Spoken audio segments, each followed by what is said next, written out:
Good morning, students, and welcome to today's class, your science lesson for today. I hope you enjoy it. We are still looking at adaptations even in today's lesson, but now we are looking at a plant and an animal that adapts itself to live in water, unlike the cactus and the camel, which survive in desert, arid, sunny areas. The first adaptation we will look at today is that of the water lily plant, which is highly aesthetically appreciated around the world. Famous artists have painted this beautiful plant as well. Now, keep in mind that this plant is a contrast of whatever and everything we studied about the cactus plant, which was all about deserts, hot areas, lack of water. This water lily is the opposite. Its habitat is quite literally just water. It lives on water. There's no soil underneath, it's all water. So how does the plant adapt? Well, the first adaptation the plant needs is to be able to exist on the surface of the water. How does it do that? It does so by having very wide and very flat, wide, almost like a disc, leaves. The leaves are wide, flat shaped, and air spaces help it to float on the surface of the water. So why does it need to float on the surface of the water? That is so it can get ample of sunlight to make food. We all know that plants make food themselves. Unlike us, plants make their own food and they need sunlight for it. Now, the next adaptation is related to this, and that is the upper surface or the upper side of the leaf of a water lily plant has a waxy coating. Why? Well, this makes it waterproof. But why does it need to be waterproof? This we will see in the third adaptation we will talk about. That's where you will find the answer.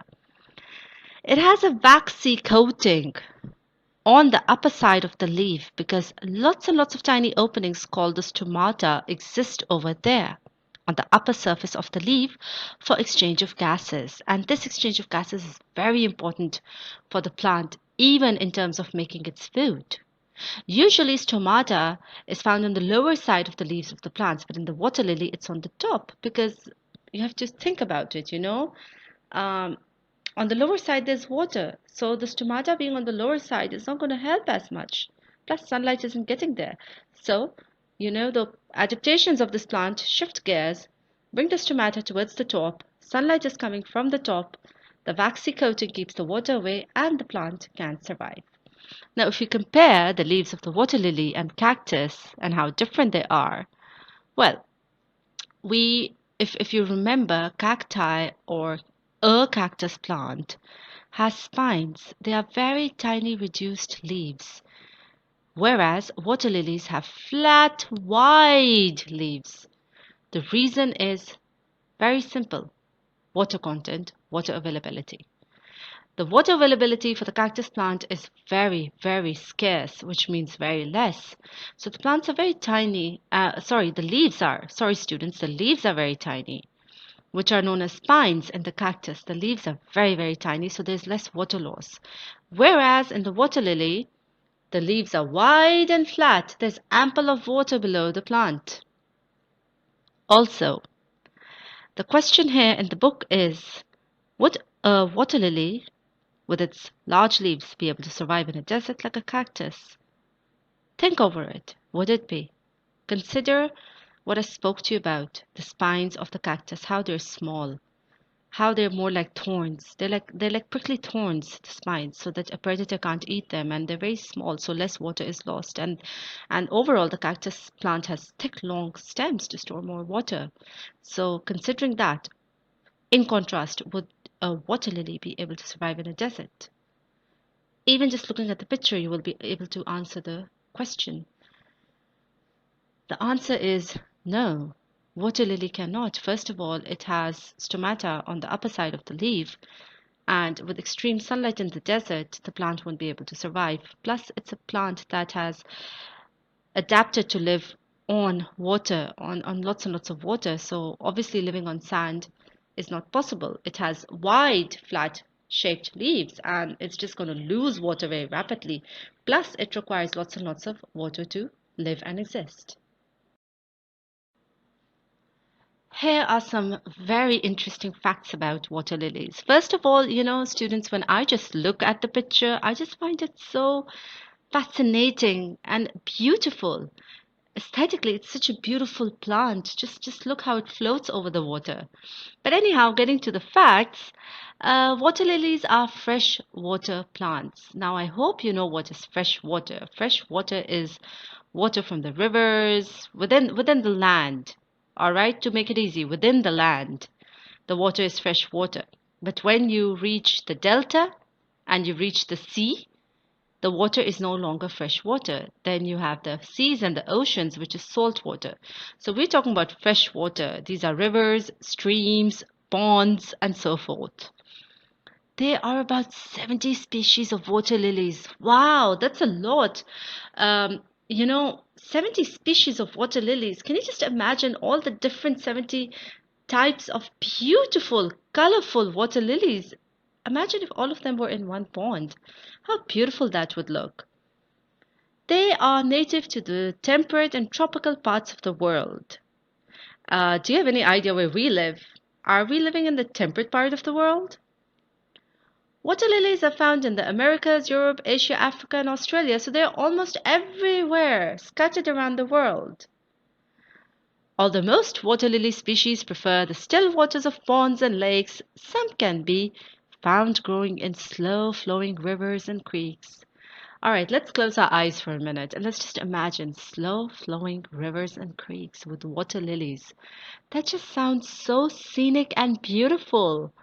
If I were you and if I had some free time, I would take a paper and draw my imagination out. That is really beautiful. And I would draw out all the adaptations of the water lily in my imagination as well. Anyhow, the next fact. These plants are very popular in part due to their pleasing looks and fragrant scent. You know what? Inshallah, when we all come back to school, hopefully, we will try to find, no promises, but we will try to find some water lilies. And if possible, maybe, we could have our own little pond and we could have water lilies in there.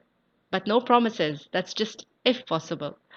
And then they can also provide habitat and food for fish and wildlife, of course.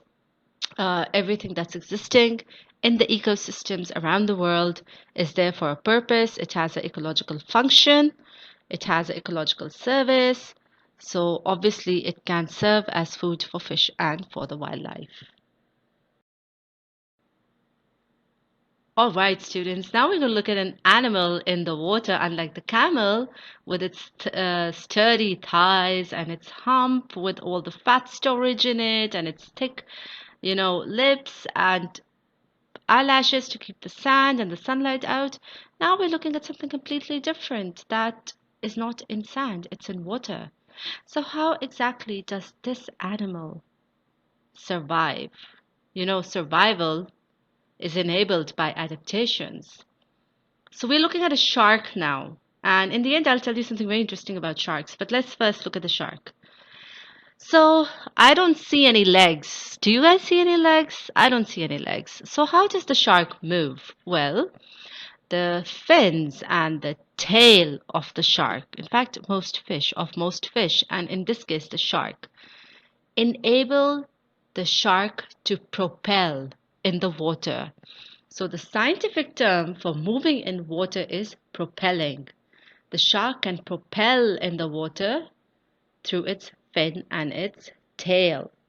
And you must have seen on National Geographic or other maybe Animal Planet how sharks move. The tail kind of moves, the fin is on the top to give it the direction. So the fin keeps the balance because the fin is not going to move the way the tail moves. The fin gives the balance on the very top. You can see the fin with the black pointed edge. It gives the direction, it gives the balance, and it maneuvers. It means that it's the fin that helps the shark turn left, right, however. And then the tail at the back propels, moves the fish. So the fin and the tail help the fish move, help the fish propel, help the fish swim. Also, of course, lungs do not work in water. So how exactly is the fish breathing? breathing is very important. It supports all the vital metabolisms or functions of the body. How is the fish doing this? Well, the fish has gills.